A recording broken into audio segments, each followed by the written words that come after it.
அடுத்ததாக Udhayanidhi Stalin T shirt அணிந்து பொது நிகழ்ச்சியில் பங்கேற்பதற்கு எதிரான புதிய மனுக்களை விசாரிக்க உயர்நீதிமன்றம் மறுப்பு தெரிவித்திருக்கிறது. இதை பற்றின மேலும் விவரங்களை ஆனந்த் வழங்க கேட்கலாம். ஆனந்த், விவரங்கள். துணை முதல்வர் உதயநிதி ஸ்டாலின் டி ஷர்ட் அணிந்து பொது நிகழ்ச்சிகளில் பங்கேற்க எதிர்ப்பு தெரிவித்த ஏற்கனவே ஒரு வழக்கு நிலுவையில் உள்ளதாகவும் புதிதாக தாக்கல் செய்யப்பட்ட இரு வழக்குகளை விசாரிக்க முடியாது என சென்னை உயர்நீதிமன்றம் மறுப்பு தெரிவித்திருக்கிறது. தமிழ்நாடு அரசின் துணை முதலமைச்சர் மு.க. ஸ்டாலின் உதயசூரியன் சின்னம் பொறித்த டி ஷர்ட் அணிந்த எதிர்ப்பு தெரிவித்து அவர் டி ஷர்ட் அணிந்து அரசு நிகழ்ச்சிகள் மற்றும் அமைச்சரவை கூட்டங்கள் கலந்து கொள்வதாகவும் இதற்கு எதிராக வழக்கு தாக்கல் செய்யப்பட்டிருந்தது. இந்த நிலையில் இந்த வழக்கு உயர்நீதிமன்ற தலைமை நீதிபதி ஸ்ரீராம் மற்றும் நீதிபதி செந்தில்குமார் ராமமூர்த்தி அமர்வில் விசாரணைக்கு வந்தது. அப்பொழுது ஒரே விவகாரத்தில் எத்தனை புதிய வழக்குகள் தாக்கல் செய்யப்படுவதை நீதிபதிகள் கேள்வி எழுப்பினர்.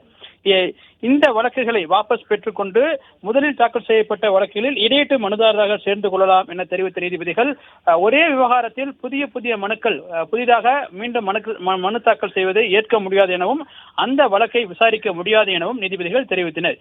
ஏற்கனவே உள்ள வழக்குகளின் இடையீட்டு மனுதாரராக சேர்ந்து கொள்ள அனுமதி அளித்த நீதிபதிகள் மேலும் இந்த இரு மனுக்களையும் வாபஸ் பெற அனுமதி அளித்து தள்ளுபடி செய்து உத்தரவிட்டனர். அதே சமயம் இந்த விவகாரம் தொடர்பாக தாக்கல் செய்யப்பட்ட நிலுவையில் உள்ள வழக்குகளில் இடையீட்டு மனுதாரராக சேர்ந்து கொள்ள மனு தாக்கல் செய்யவும் நீதிபதிகள் அனுமதி அளித்து உத்தரவிட்டுள்ளனர்.